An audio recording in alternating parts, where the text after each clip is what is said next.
calling is what you find yourself often think about. Calling also could be what you find yourself often talk about. You always see yourself engaged in talking about this topic. That could be connected to your calling. The reason why I was given the example of medicine, the reason why you never ever talk about medicine and it doesn't even cross your mind, is because it's not living in you. It's not part of the thing that is really living in you that you need to discover. But for other people, the reason why they are talking about it all the time and they cannot think about any other thing is because that is what their destiny is connected with. That's what their destiny is connected with. But apart from talking and thinking, you also see that you want to read a certain subject. There is a certain subject that is close to your heart that you always want to read about, that you are looking for materials about.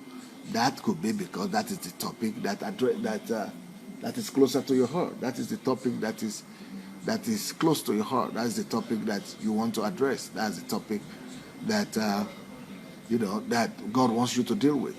You see, what I'm saying is that there are something that are already in you. When we are born and sent to this world, God put a certain calling, a certain destiny in you, and anything that will remind or read you or will reflect that destiny, your nature would naturally gravitate towards it. Your inner man, your desire, your spirit, even without you understanding why. You might not even understand why. You say, oh, why? Why am I want to hear about this all the time? Why is it that I want to read about this all the time? Why is it, I just want to study about this all the time? You don't know why, but the reason is inside of you.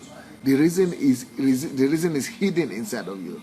It is the calling that is in you that knows the why. It is the destiny that God has put in you that knows the why.